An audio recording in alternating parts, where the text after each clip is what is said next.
I'm Jeff Cook. And I'm TJ Wilson. And this is Around the Circle. I'm walking slowly. I'm taking my time. All I could talking is starting to rhyme. I'm letting go of lonely, letting go of strife. I just can't get enough of this beautiful life. The Enneagram is a map of the human personality. It's a tool for navigating relationships. It creates language for what motivates us and helps us look at the way we look at everything else. Most importantly, the Enneagram is a mirror because sometimes you need help seeing yourself. My name is Jeff Cook.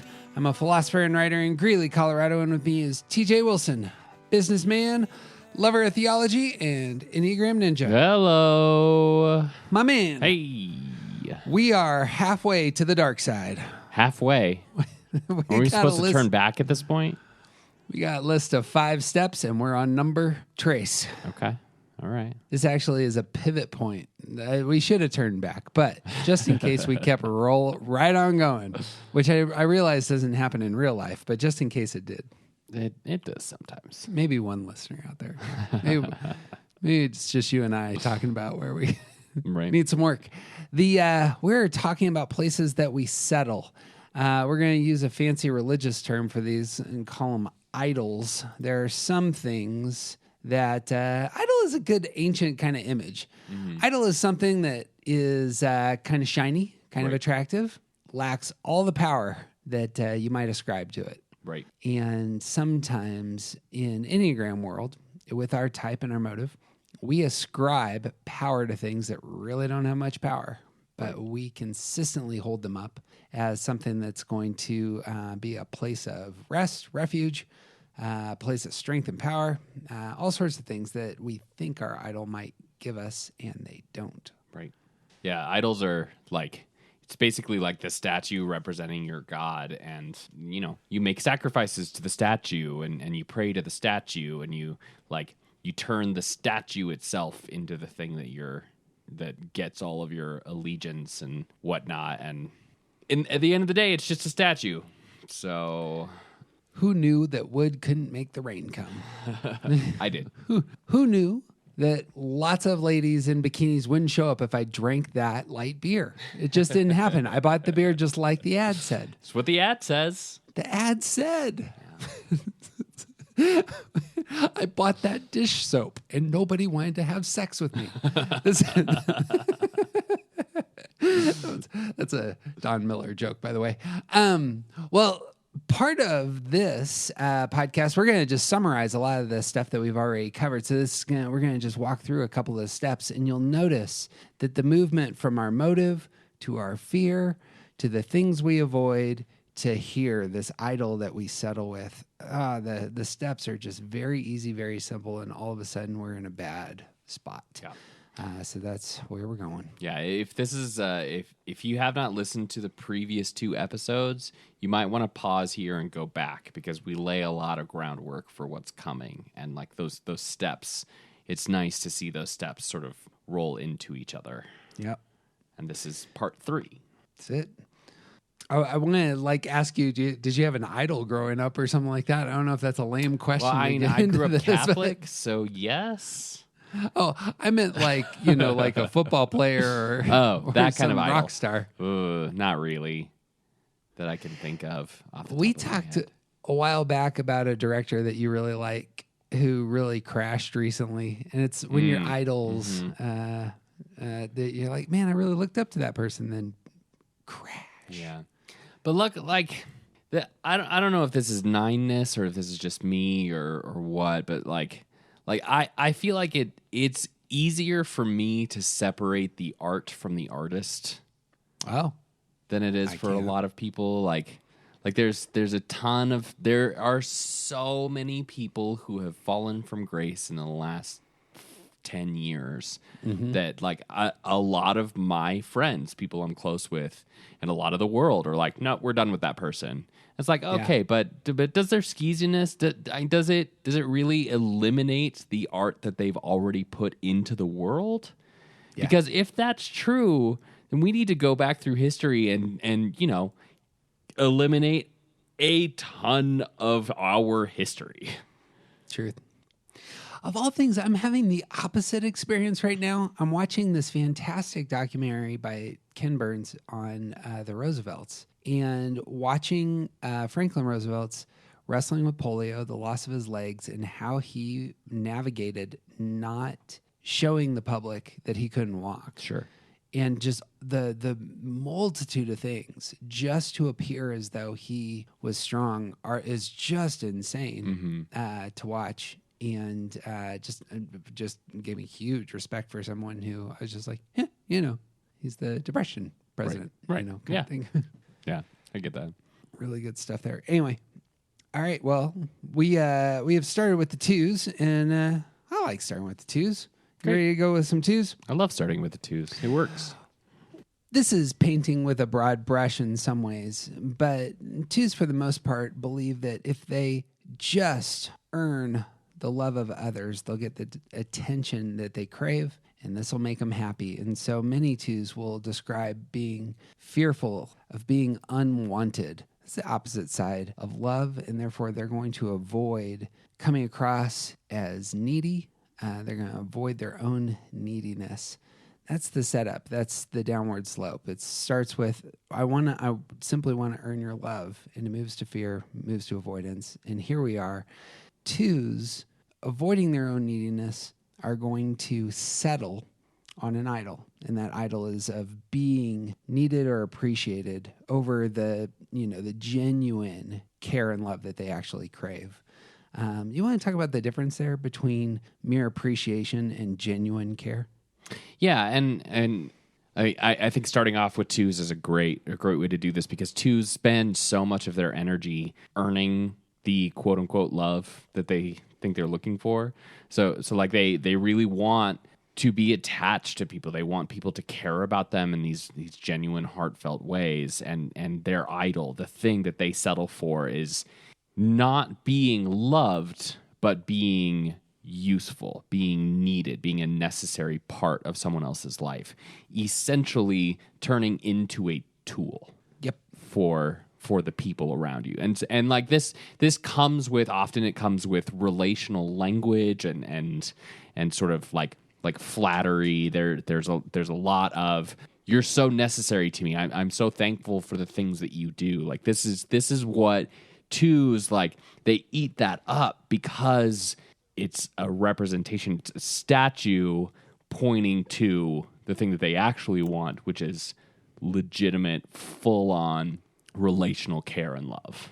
If they can't get that, then at least they can have people tell them that they're wonderful, That appreciation is a place of relief, I imagine, especially when the relationship you desire just isn't materializing. Like, you'll take crumbs. Where are the crumbs Right. I got? Right. Just speaking with a dear friend this week who is a two, and she was talking through her difficulties with one of her children. And I was just talking about some of the work we were doing, and I just said I pitched the fear of being unwanted, and that was the thing that just, she cracked. Yeah.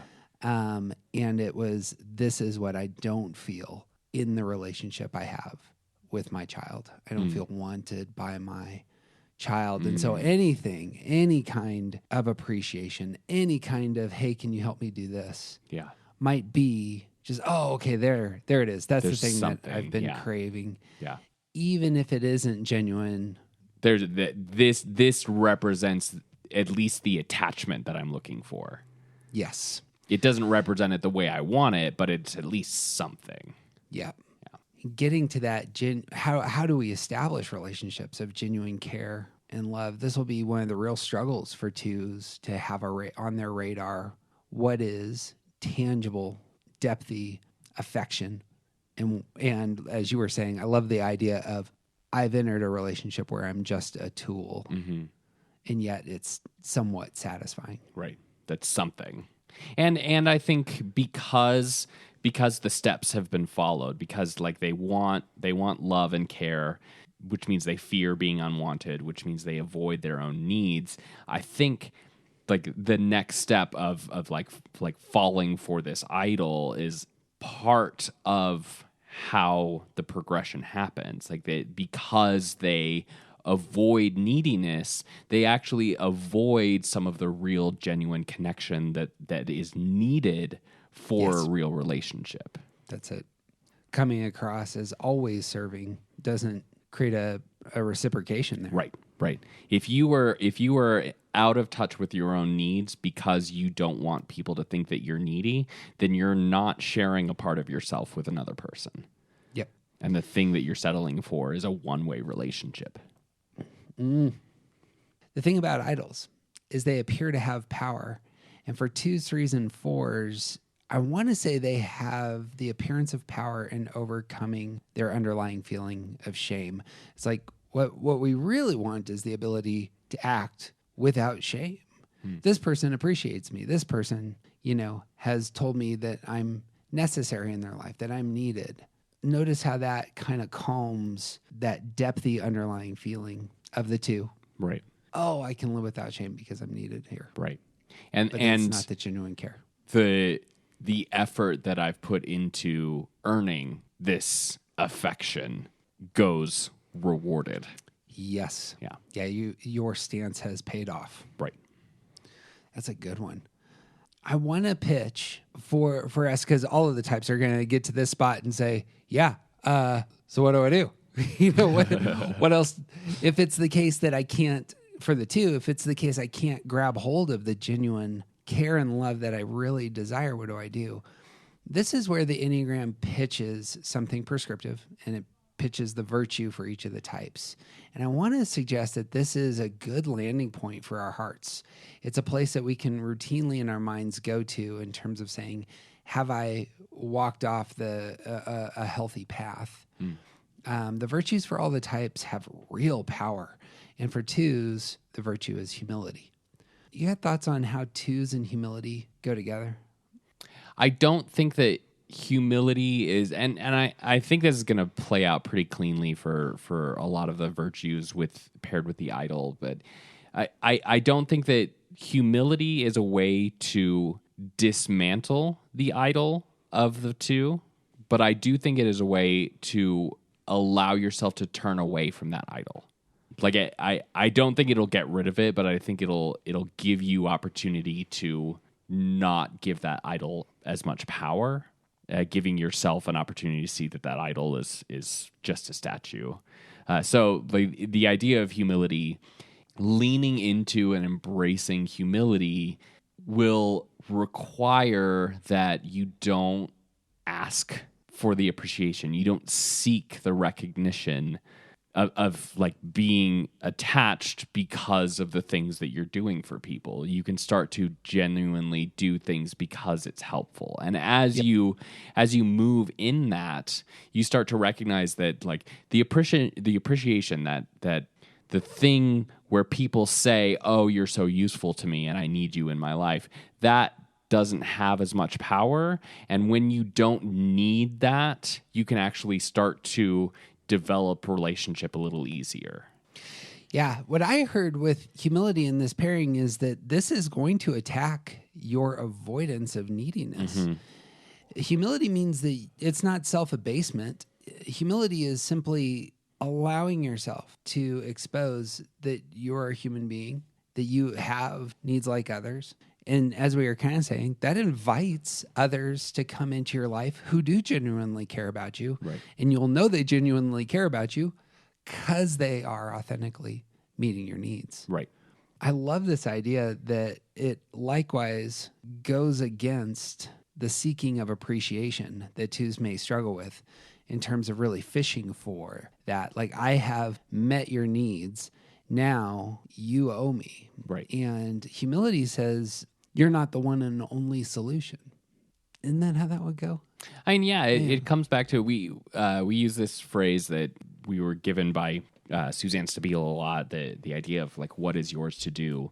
And when humility comes in to help answer that question, then what is yours to do is the things that are uniquely yours to do, not things that need to be done, which it's easy for a lot of 2s to think if somebody needs help, I'm the one that's supposed to help them. And humility comes in and says, maybe, sometimes, but these other times, no, it's not yours. It seems to me that the virtue is a great corrective step to focus on, especially at this point, because otherwise we're going to see this, that when we give our hearts over to these idols, we're going to just open up this huge space for our darkest self to materialize. Right. In the opposite side of humility for twos is pride. Right. Boom. Threes take hold of excellence in order to get the attention they desire. The fear that's underlying the heart of a 3 as they take hold of the attention of others is that they would be found worthless, that others would consider them worthless. And so there is an avoidance here, and the avoidance is of failure. And so 3s may settle for an idol. They may settle for image and self-promotion over the genuine excellence they really crave. You got thoughts on 3s and their idol? Yeah, we talk a lot about the mask for 3s, and it's this idea that when 3s walk into a room, they read the room to see what does the room expect me to be in order to be the most successful. How do I win the praise of this room? And they will sort of like chameleon morph into whatever that image is.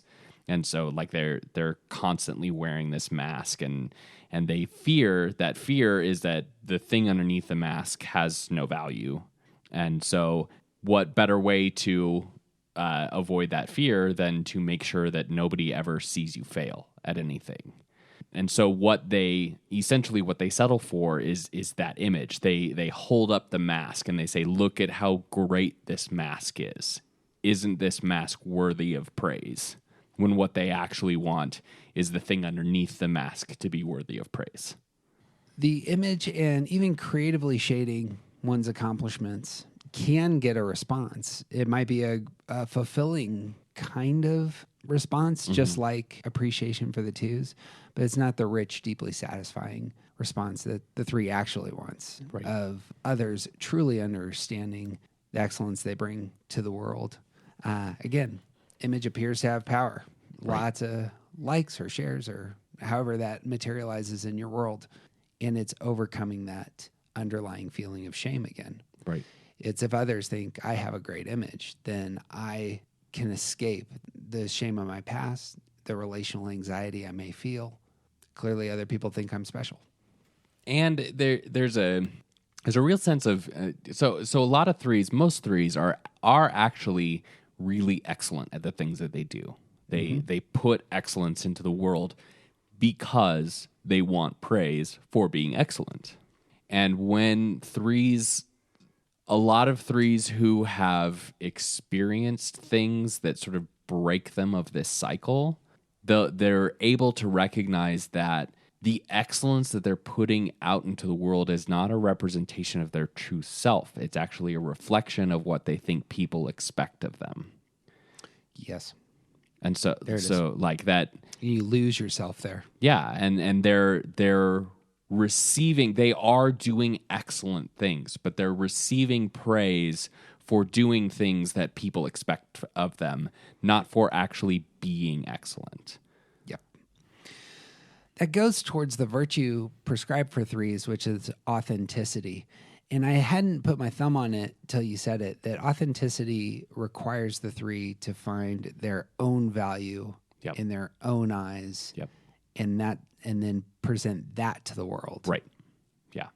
I think 3s, when they are healthy, will do exactly that. They'll put forth this excellent thing that is what they have stored up in their hearts and want the authentic praises and of others, and that may be a great good, actually.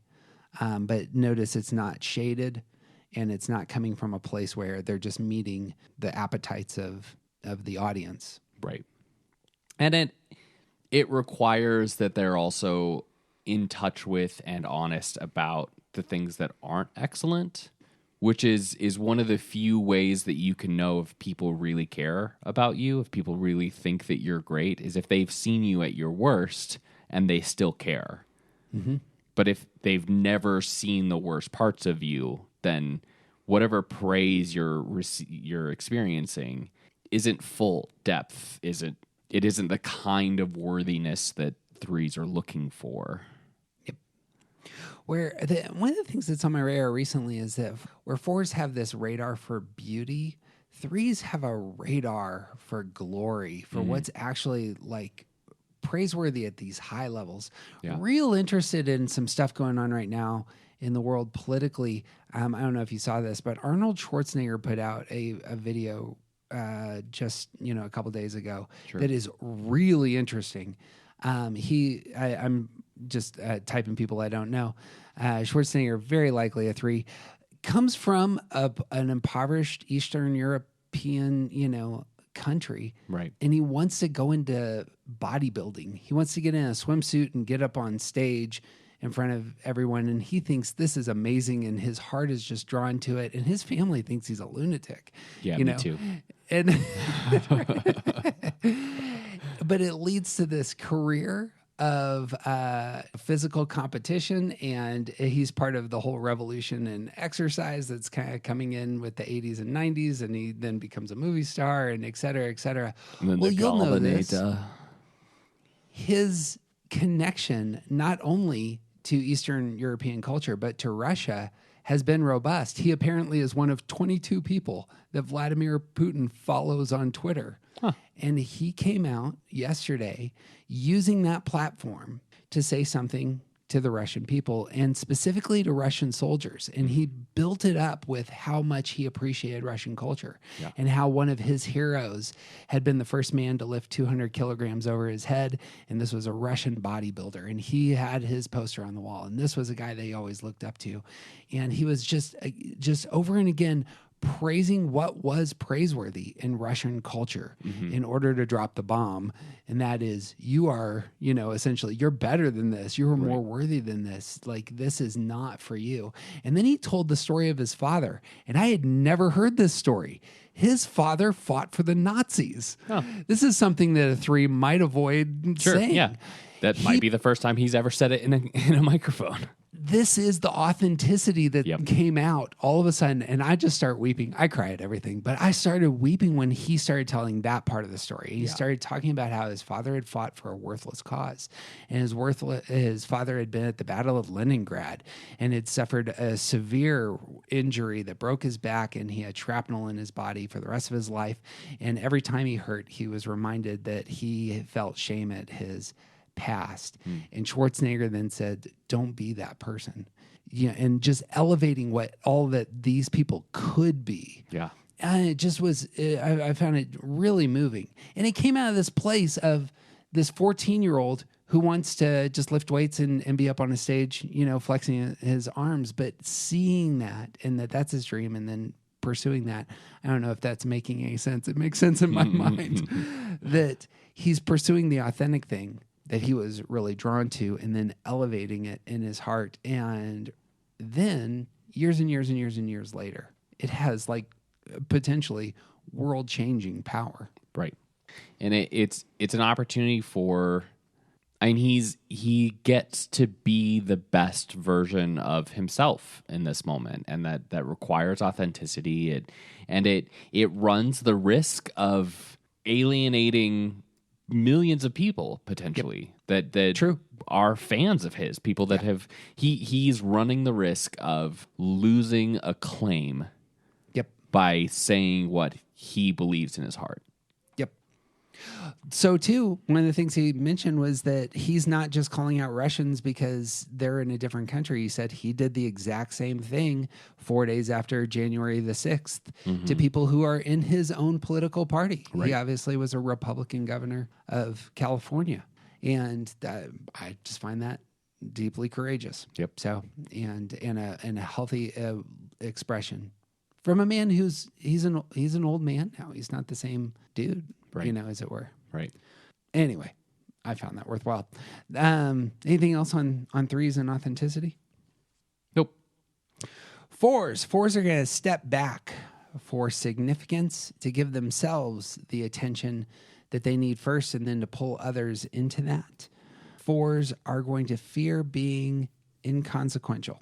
They are going to avoid being ordinary. And so the settling move, and you can see how this plays out, the settling move for the 4 is to present themselves as complicated or novel. If I can just be complicated, then that will satisfy my itch over what the 4 really wants, which is to know and experience their genuine significance. You got thoughts on 4s and being complicated or novel? Yeah, I think that 4s... I think the Enneagram community often, especially sort of in the initial presentation, like we use the idol to sort of show what 4s are like. I think this is one of the places that we don't give 4s enough credit when we teach them, because I think that we typically point to this idea of, like, I'm constantly reminded of whenever we look at this list, I'm reminded of the whole mimetic thing that was happening with hipsters for many years. Like how many hipsters does it take to screw in a light bulb? It's a really obscure number. You've probably never heard of it. Like that idea is sort of how we paint 4s. And I think it has its roots in what this idol is. And so like 4s wanting to be significant, to make their mark on the world, to be a unique individual who is different from everyone else. Like they feel that in their bones, and they feel that looking out at the world, and they don't want to disappear into nothingness. They don't want to be just another face in the faceless crowd. And so they do this thing where they avoid normal. Like normal is boring. Normal is they want higher highs, they want lower lows, they want full expression of whatever they're feeling at the moment. And this settling is about, this is the part where they want to be unique. They want to express uniqueness. It's just taking each of these things one step further. So if you intentionally stand out from the crowd, then obviously you aren't going to be part of the crowd. But sometimes it means you're just standing out for standing out's sake. And that's the idol that 4s settle for. All the heart triad is going to struggle with comparison because there's a lot of attention seeking. Attention seeking often drifts into comparison, but 4s, it seems to me, have it in that, well, it's in a unique way. The virtue that's elevated to replace this idol, again, hitting against past-oriented shame that 4s may feel, is you talked about it in terms of everything being the same or everything being normal, but the virtue for 4s is equanimity, which has an interesting twist to it in my mind. Equanimity, in my mind, suggests that everyone has a place. There is an equal beauty to all of us. It's a very different beauty because obviously the world is kaleidoscopic, but everyone has significant value, and a healthy 4, it seems to me, will rightly look for their own beauty and place in the world, their own significance, and be able to find that while recognizing that everyone else has real beauty and worthiness and their own novelty, and that it all works together in this grand tapestry. Right. That strikes me as what's going on there. Am I missing something? No, I totally agree. You are unique, just like everyone else, and real, like leaning into equanimity. You don't have to be complicated. You don't have to be different from everyone else, because you already recognize that you are different from everyone else, and that's part of what brings us all together as well. That if one knows that one is significant, that means you can act without shame. You don't have to have that underlying feeling, clawing at you, as it were. It also, notice this, will be the singular power that will keep you from envy, which is the traditional sin associated with 4s. Right. If you can't get to a place where you see yourself as part of the beautiful world all around you, in your own significance, then of course everyone else's beauties will be elevated all the more. Right. And that's going to be a downward step. Right. Yeah, I like equanimity because I feel like it adds another word to this. Like so we're culturally, we're talking a lot about equality versus equity. And I feel like equanimity is just another part of that same conversation. It's like it doesn't mean that you are the same as everyone around you, but really embracing equanimity sort of lowers their value and raises yours to where you're at the same level. They are, like, everyone around you is special, and also so are you. And they are not more special than you are, and you are not more special or different, and you don't need to be more different than them, because you are the only version of you that has ever been in 108 billion souls that have been on this planet. That's it. There is oftentimes some of the healthiest steps in Enneagram, or the thing that Enneagram often elevates for us, is balance. And that's exactly it. I'm not better than you. You're not better than me. We live in this place where we both bring something wonderful to the table. Right. And that's as it should be. Right. Forgot to talk about the sin of the threes real quick, but obviously if they are authentic, it's going to keep them from deceit. Right. Both deceiving themselves and deceiving the world. And so just to sling that in there here as we transition, threes.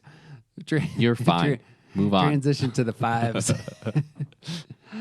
Fives who are going to step back for wisdom. They want to understand the world so that they can feel secure.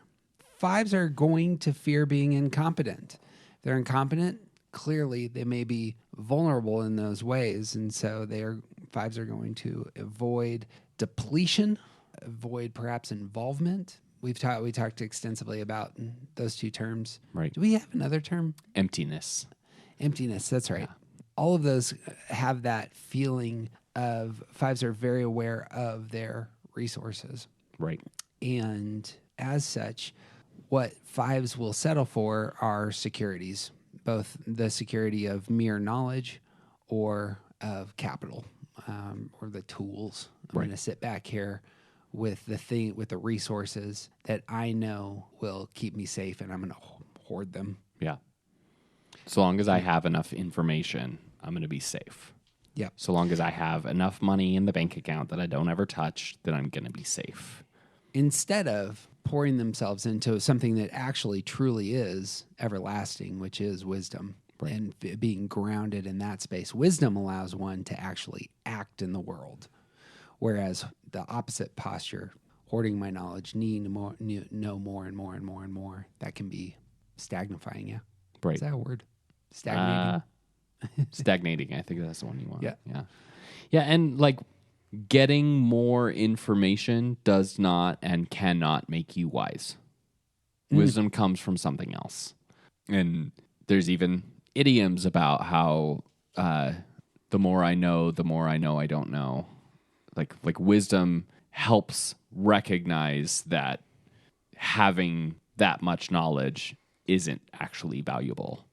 And real true wisdom offers paths for how to spend those resources. Like wisdom means that you understand or have ideas about how to use the information that you've already gleaned. Yep. Wisdom means you know how to spend your resources wisely. It doesn't mean you know how to hoard your resources wisely.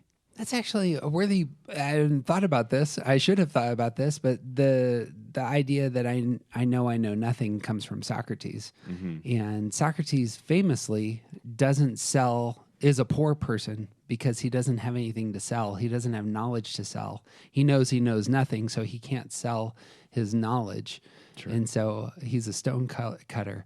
All he can do in response to wisdom is to love it. This is Socrates' common posture is I can't possess wisdom. I can only stand back and love it. It's this non-attachment kind of posture. But love of wisdom in Greek is the word philosopher. It's phileo, which is friendship. It's a loving friendship, and Sophia, which is wisdom. So I'm going to take on this posture of loving the wisdom before me. I can't ever possess it, but I can be in relationship with it. I can walk together with it. It's a beautiful little image. But as you were talking on that front, that's what struck me is there it is. It's not possessing the knowledge.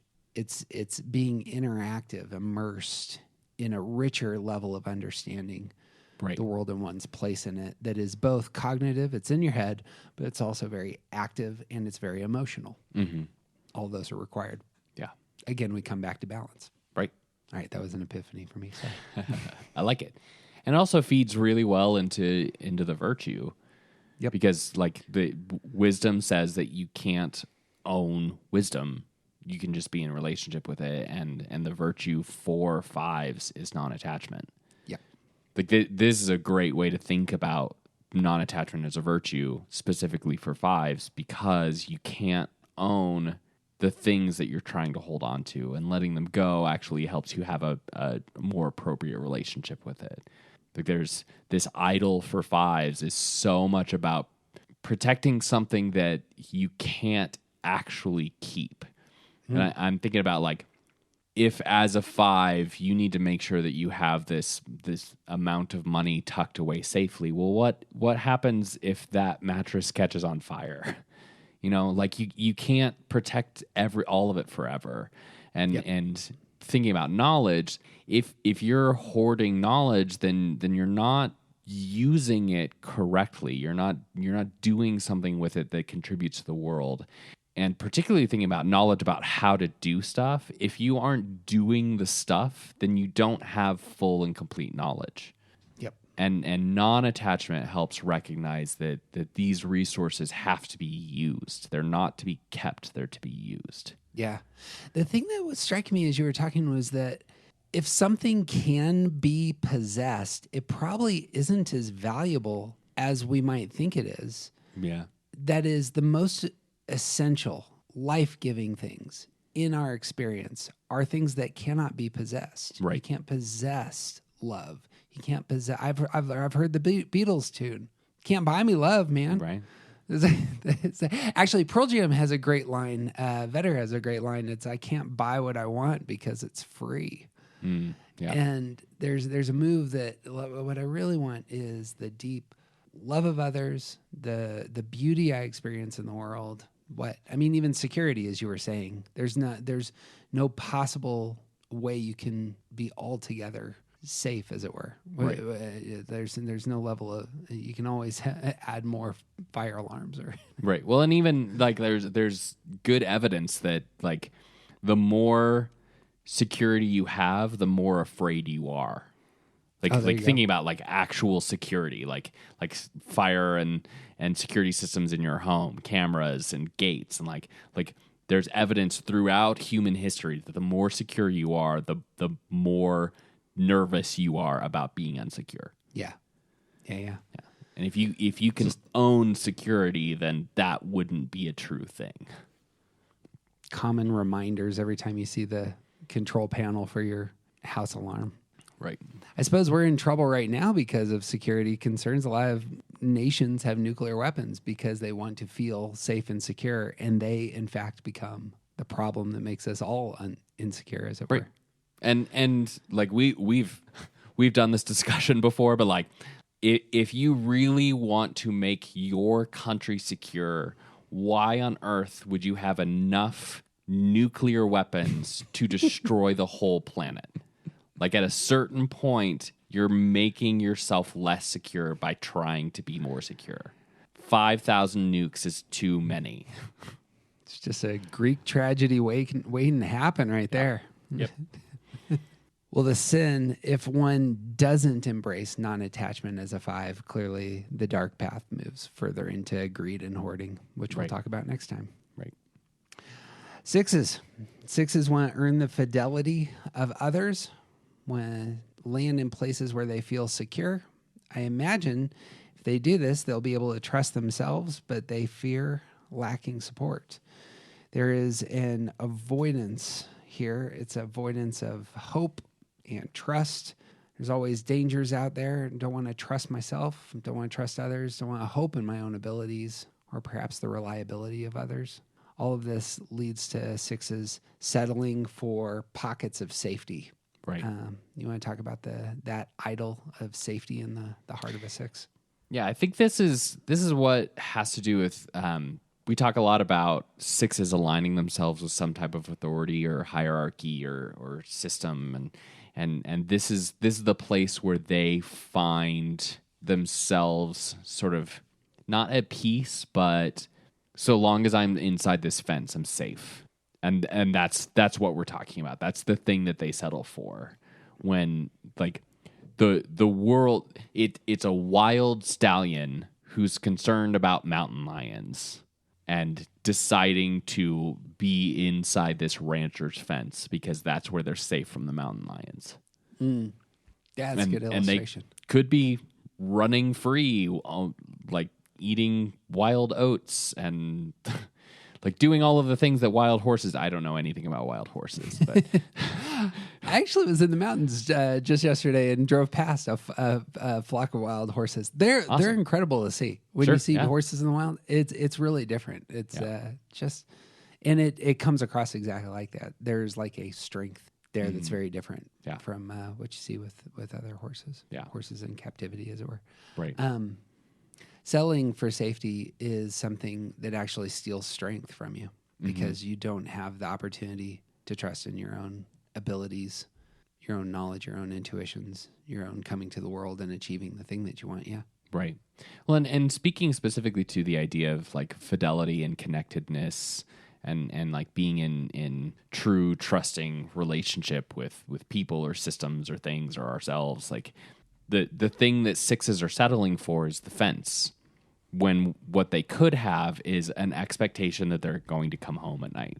You know, it's like there are an awful lot of people right now who are very, very comfortable never having their dog on a leash. And some of those people have a relationship with their dog where they legitimately don't have to worry about that. Like that the dog will obey them and the dog can trust them that they're going to be safe. Like that is a good example of a relationship where there's true fidelity. But then there's a lot of people where it's like they don't want to have a lead. What I'm going to get off track with that subject, but the other option there is the dog intentionally choosing to stay inside of a fence. Yeah.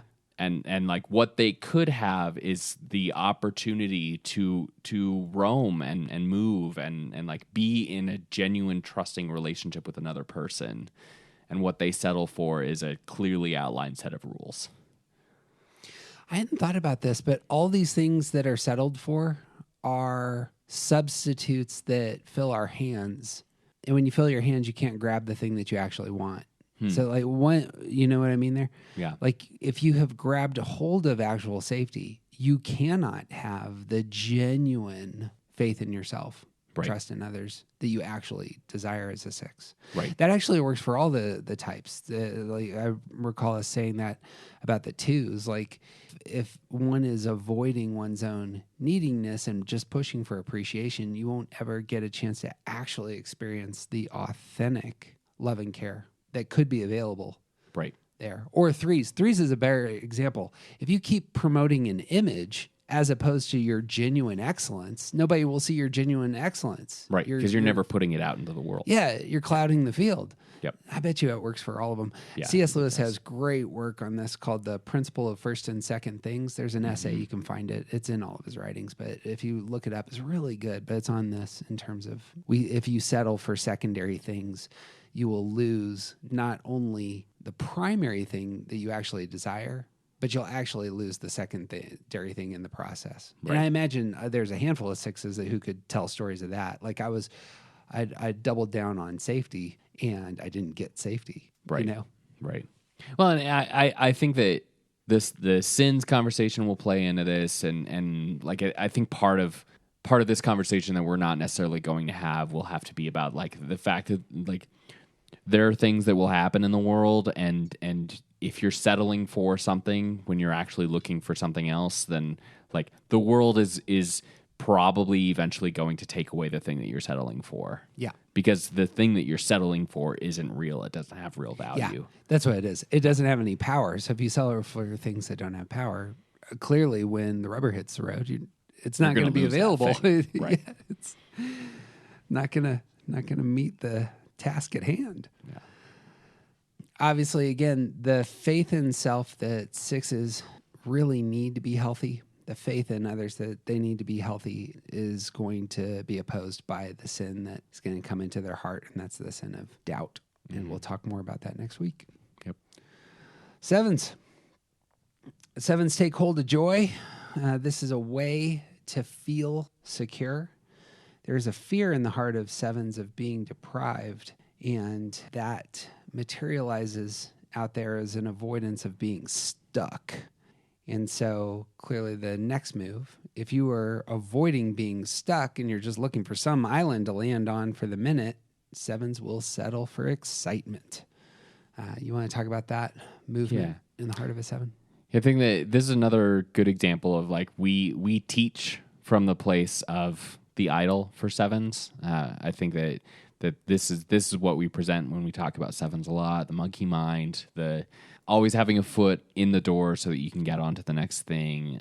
I think this is, but I think sevens embody it a lot more than a lot of the fours that I know, because they are looking for the next thing. And so long as I can try something new, I don't have to be stuck in something old.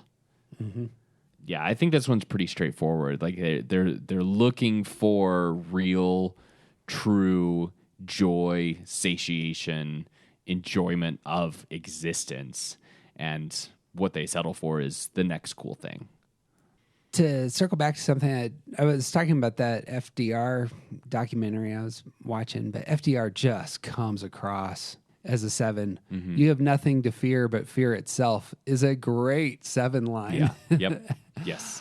This is a man who runs for vice president in 1920 and the next year is struck with polio and loses the use of his legs and spends the next 12 years trying to figure out who he is. Yeah. And just trying to, and he is you want to talk about being stuck. He can't walk. Yeah, He's literally stuck in a wheelchair. Entirely dependent on other human beings. And to watch him change, morph into arguably the greatest person of the 20th century, in terms of, in that field. I don't know what you call that. Like greatest being has the most significance for genuine good in the 20th century. All comes out of that experience. Yeah. And I'm just sitting there just crying through this whole thing, just watching the heart of a seven and his struggles and how that shaped him into just this tremendous human being. Anyway, what the seven wants is genuine joy, wants to live in that place. And so the virtue for sevens prescribed is sobriety. That's not, well, talk about sobriety. Do you have thoughts on sobriety for sevens? I have some. We have talked about this a bit before, and I think that sobriety is a good word for a type of engaged presence, because it's not just about being not intoxicated. It's about knowing who you are, being engaged with what you're doing right now. It's about owning the ways that you've failed and coming to terms with the fact that you are an addict as well. Like it's not just not imbibing. It's also knowing that you want to and holding all of that together and like living in the midst of that reality. Love the idea of engaged presence. It's how do I sober my mind? How do I sober my activities? How do I sober my consumption? All of this can have that. I need to be grounded here for a minute and soak up the riches that are in this place, not in the stuff tomorrow and the things I'm scheming about for next week.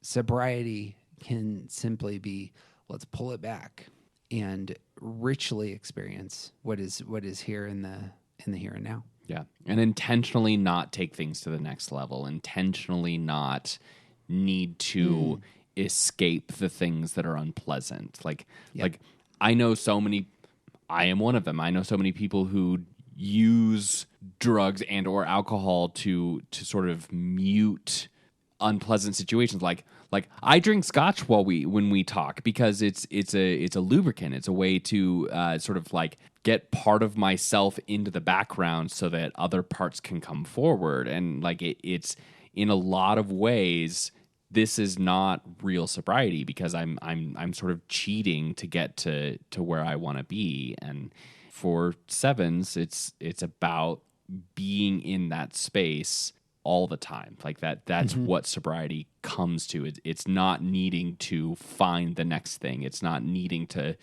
turn up the level of excitement. It's accepting that we're at this level and that's okay.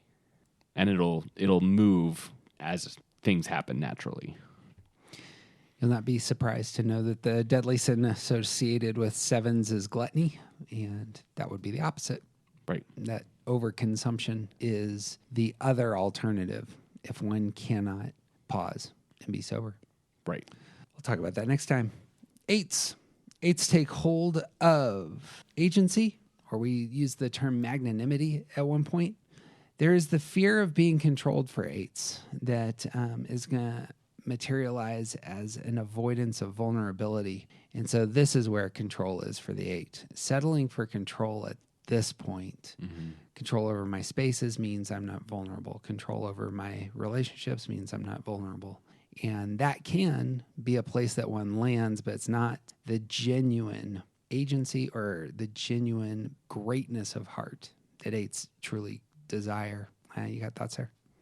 Yeah, I think much like fours and as I said sevens, but more like fours, like we often teach that eights want to be in control, and I think that's an inappropriate and incorrect way to showcase their desire to not be controlled or coerced or whatever else by other people, and that comes from this idol. It's because when eights feel like they are in control, that gives them the sort of like the calm, the calmness of mind that they're like it settles their anxiety. It's the thing that they want to have agency. They want to be able to enact their will and protect other people and take care of other people and do the things that they want. And so long as they are in control, that at least feels like agency, that at least feels something like the magnanimity that they are looking for. If they're the ones in charge, then at least no one else is screwing it up. Yeah. You loosen your hands on control, and then the eight can clearly serve out of a posture of true big-heartedness towards those around them. Right. But you can't serve in that way if you always want to control all the things. Right. Or specifically if you want to ensure that you're not vulnerable from, fire coming back from you from those you're trying to help. Right. Right. Well, notice this is also a really good example of how, I think this is true for all of the types. Like the idols represent something that's actually really great, and control represents true strength, right? But it's not, they're not even a little bit the same thing, because true strength doesn't need to be in control. Yeah, there it is. And yeah, but when eights settle for this idol, they translate, if I am in control, then it's at least something like strength. Yep. Yeah, if you're truly strong, when someone hits you back, it won't hurt because of the strength that you possess. Right. That's a good point. The virtue elevated for eights then is this posture of innocence, this heart of innocence, that agency and big-heartedness expressed in an innocent way. That is an eight fully alive. You got thoughts on this virtue? Yeah, I love this word for eights. I think it's so great and fitting, and I know so many eights who'd be like, "What? No." I think it's such a great word to encompass this thing for eights. Like think about the innocence of children. It doesn't mean that they're dumb or frail or useless. Like it doesn't mean any of the things that we often ascribe to innocence as an adult when we're talking about children. And that's the kind of innocence that eights need to embrace, because like the kids are resilient and smart and strong, and they do they are capable of doing all kinds of things, and they're also so often they're not really like kids are often kind of running the show because the way that their protectors need to like take care of them has to do with doing what's best for the children. And when 8s are able to embrace this kind of innocence, then they can recognize that like they can actually let some of their vulnerability out. They can let some of their like it's not terrible to say things that might get you in trouble. Like it's not a bad thing to not be the one calling the shots. Mm-hmm. And you can actually like have a fuller life if you just like live out of this place of innocence. Yeah, it's well said. The opposite to innocence that we'll talk about next week is lust. And lust is this intensity of experience that seems to be opposed to the innocent posture towards the world. That'll be a good conversation. Lots to say there. Yeah. 9s. 9s are going to step back for peace. This is going to give them the control they desire. 9s are going to avoid conflict. This is going to come out of their fear of losing connection with others. And so that image of taking a step back, wanting the calm, making sure that everything remains connected, not in tension, not in conflict, that's the setup for 9s settling for calm or passivity. Mm-hmm. You got thoughts on this? Yeah, I would also I like the word harmony better for the thing that we're looking for as opposed to peace, because I think peace might actually fit better here because we so easily associate peace with like this kind of calmness, but harmony has more complexity to it and more things going on. And there's naturally some movement within the idea of harmony, which I think is a better word for what should be held up for 9s. So like passivity, calm, like think of it's easier to say nothing than to run the risk of like don't rock the boat is a way that you might think about what 9s settle for.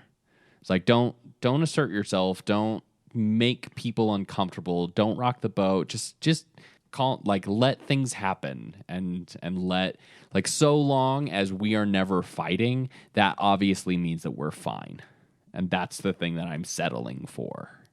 And that's why I like harmony so much better, is because that's not harmony. That's one person. That's basically a parasitic relationship. Like it's not two things working together. It's one thing letting another one completely control them.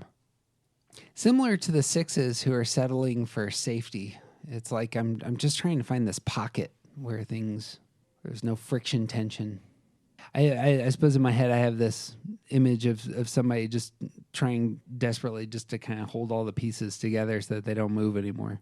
Right. Especially don't slam into each other, but right. Because that's it. It's part of it is the conflict, but part of it is the fact that the conflict will result in loss of connection, things breaking apart. Yeah. And like that will come from peace as well. Yeah. It's a completely different perspective to seek after harmony, though, instead of like genuine harmony and peace is about things working the way that they're supposed to. And sometimes relationships should break. And if you're just settling for things to be calm, then you don't enter spaces where the things that should break, the things that are non-functional, break down because they're supposed to. Yeah. Yeah, the image, again, harmony, I meant to say this, there's a richer word in Hebrew. It's the idea of shalom. Mm-hmm. It's almost like that is interconnectedness. That's like there's an energy of interconnectedness there where even conflict results in depthier understandings of one another, support for one another, and grace and love for one another. It's much more valuable than mere calm. Right. And there's also like I said this a minute ago, but there's movement in harmony. Yeah. There's not movement in calm. There you go. Moves into the virtue then for the 9 is the virtue is just action. And I think we've said this every time we've come to this idea that really for 9s, nearly every prescription for them getting to a better spot in life is simply to engage the Right. world, Right. to get in there and start doing some stuff. Yeah. And, but that's the virtue. Right. Doing what needs to be done when it needs to be done. Yep. Yeah. And like that is harmonious living. Yeah, well said. Opposite to that is obviously something like sloth and not caring about what's important. So we'll talk about that next time. But Right. if you're looking for what do I do next, it's what is important, go do it. Yeah. Well, lastly, we come to the ones. Ones believe if I just earn the wholeness, the control, then I'm going to be happy. And so, as we talked about, they're going to fear being corrupted. That is like an inner quality of they've been poisoned. They've let something bad inside. That materializes outside as an avoidance of being at fault. That is, something inside of them is broken and whoops, it got out and they don't want to be seen to be at fault. And this leads to an interesting idol. The idol that ones will find security in is in being right. Took a moment to really think on this today. I love your thoughts. This, for me, is a shelter. And maybe that's how idols work. Yeah. And I hadn't thought about this for the rest of them. I should have. But this is a place of protection. It's like the world's falling apart. Where can I find some shelter? Oh, well, at least I'm right. Right. Yeah, it's I think that's you can draw that thread for just about every type because we're talking about like not getting the thing that you want, and so you settle for something different. And if you're not whole, at least you're right. And in by association, at least they're wrong too. Yeah. Yeah. There's a elevation of self a little bit there. A little bit, but I think it's more about for ones particularly, is that you find yourself on the right side. Yeah, and it's almost the opposite of corruption. Like I'm going to focus so hard on not being corrupted. The shelter image works for me when I think about the others. Like 7s are going to find shelter in the excitement. I'm going to the next thing. That's actually a place of removing myself from boredom and the rest. The thing I'm really trying to avoid, or Right. 3s wanting to really invest in the shelter of their image, perhaps. Yeah. Their self promotion. Yeah, and At least if I have this, I'll be okay. yeah, this at least this will get me to safety. Yeah. At least here I'm safe. The thing about ones, and this may, for you ones who haven't heard our work on time, it's really worth going back and listening to our episodes on time. But ones don't have an anchor in the past or the future. It's all in the present. And there's even a resistance to the present. So it's almost like it's real hard to engage the world sometimes as one. Right. The thing that ones will do is use all their energy in the moment to create systems that will anchor them, that will do the work for them, because they have a difficult time getting their heads into the future, have a difficult time getting their heads into the past at times, but they can create the system now and really pour their energy into it. And perhaps it's the case that the extreme of that, the excess of that, the I'm putting all my energy into right now side of that that's why being right is so important. I got to get this nailed. I got to build this boat because it needs to get me across the ocean. I'm going to sail across and I don't know what's out there. Sure. You know what I mean there? I think so. I think it like the systems have a lot to do with like they really feed into that sense of being right, because like not having an anchor in the past, not being able to draw on our own experiences, not having an anchor in the future of being able to like sort of foresee things in that way. So long as you stick with the systems, then you're on the right side. Yeah. Like you build these systems that, and even the systems are subject to this same kind of scrutiny. Like you have built the system based on that need to be right. So the system itself, if if it is flawed, then you don't ever know that you're right if you're aligning with the system. So you work the system, and once you start to get to a point where you can rely on the system, then you don't have to worry about thinking about the past or the future because you have this system. Yeah. I don't know if other ones are like me on this front, but we will fail at something and then look back at the details and say, oh, I missed that detail. Sure. That was the detail I missed, and that's why things broke. Right. Because I had to spend my energy was spent in looking over everything in the moment. And that's why ones come across as perfectionistic or nitpicky or, overly detail oriented. That's what we got. We got the present moment to do our thing. Right. And if somebody says, well, this, you're not doing this well, or you're failing, or et cetera, at least you can say, well, in this moment, I'm right. Right. I'm looking at the thing and taking it in through my intuitions, and that's the tool I got. Yeah. And that's false. Right. Because there are other tools. Right. Yeah, the sort of black and white thinking that ones deal with, like that this is all part of it. It's not really having capacity for the gray spaces that are in between. It's like this is the only way that I understand things, therefore it has to be right. Otherwise I'm completely corrupt. Yep. If there's even a little bit that's wrong, I'm completely corrupt. To push into that even slightly more, a lot of ones think they are the ones who are primarily responsible as well. Right. And this is part of it. It's not just if this thing breaks, it's going to be my fault. That is the misstep, I think. It's thinking that everything is about you. And you need to fix everything. You need to make sure that everything moves forward. You are the one who's totally responsible. And that's a misstep. Right. Like that creates clenched fists. It's similar to twos in their pride, thinking they're the one who's there to fix it's not to fix everything, but to be the solution for everybody else's emotional needs and the rest. Right. And it's like all of this is different facets of the same diamond. It's like it's the black and white thinking, the need to be right, the insistence that you're the one who is going to do the things, and if it fails, it's your fault. Like all of that is part of the same whole, and it's also part of why like part of this is about how ones think that they're like it's a judgment issue. That black and white thing, the right and wrong, the insistence on being right means that my definition of right is the only one. And it's part of all of this together. Black and white thinking, but all that you were talking about, that like it is my responsibility to make things, to put things in order. Because you're the one that has to be right, therefore you're the one who has the judgment to discern what is right and what is wrong. Right.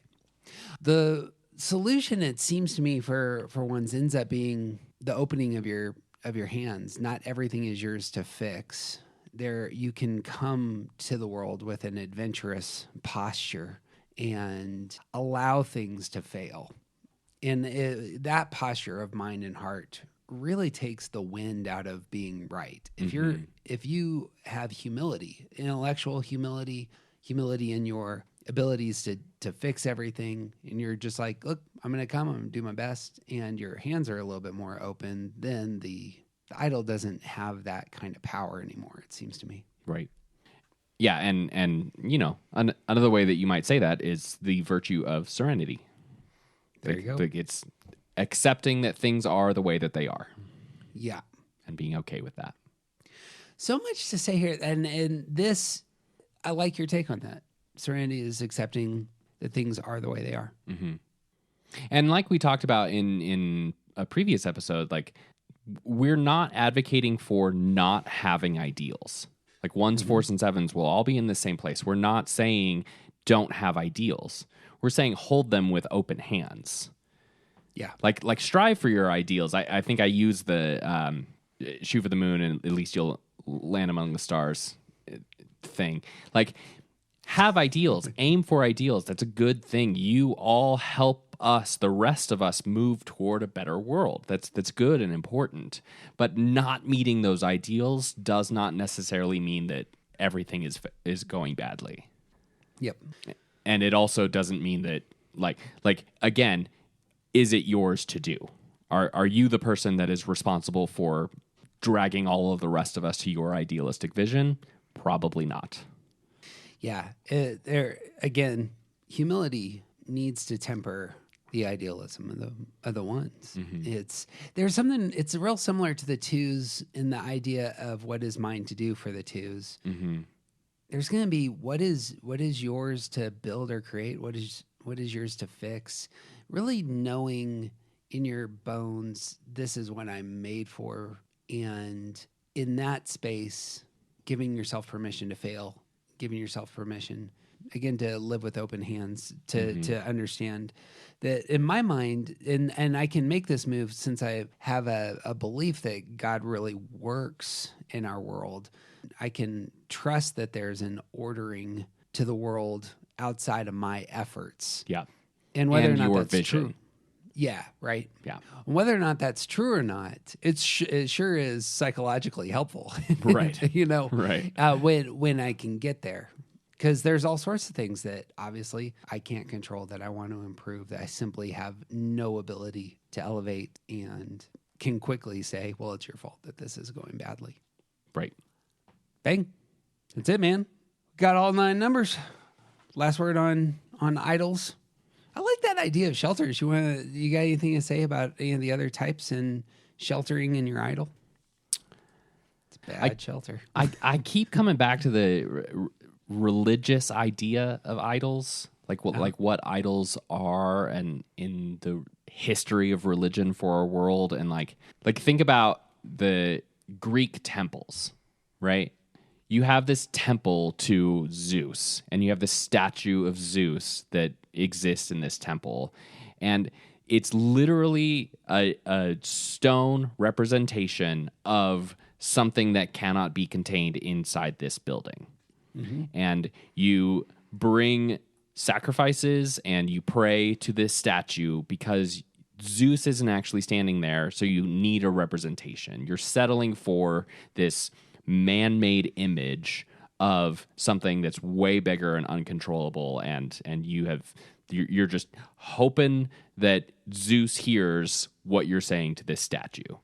And there's a fair element, like the part of the reason that religion has been so consistent across cultures for all of humanity is that like we need something like that to settle for, because it's what makes us feel safe. Yeah, you're reaching for anything that will make us feel safe, and like sheltering in a building that I built myself with a statue that my friend Steve made that represents Zeus. This is way better than staying at home hoping that Zeus is real. When I tried thinking of another example of an idol, the first thing that came to my mind was Raiders of the Lost Ark, when he's got the head that's gold. Yeah. And you throw me the idol, I'll throw you the whip. Throw me the whip. The guy gets the idol, runs, and immediately gets impaled by those arrows. Idols don't have any power. They don't have any that's power. The problem. Like it's like you're choosing a shelter, and like it's understandable. We all do it. All 9 types have this, and we can see examples of this throughout human history. We're settling for something, for a poor substitute of something that should be great, and like it creates shelter for us. But really, like if you begin worshiping the idol, you're gonna get impaled. Impalement is coming. Hey, friends, it would mean the world to us if you shared this episode with somebody you love, preferably someone you don't want to see impaled. We've just started regular online gatherings. You can find those on our Patreon site, which is linked at aroundthecircle.org. Very easy to find. Aroundthecircle.org, just look for the Patreon button. And before you turn this podcast off, we are crazy grateful for stars on actually it's only Spotify and iTunes that do this, so if you give us some stars, we'd really appreciate it. You've heard us say that 28 times. You've heard me say that 28 times. Correct. I've said it once or twice. Just with a smirk and I can't believe I have to do this. Can't believe I have to shield Jeff's idols. Oh, you got anything else? I got nothing, man. He's TJ Wilson. He's officially got 5 stars. And I'm Jeff Cook. And who you aren't isn't interesting. And don't get impaled.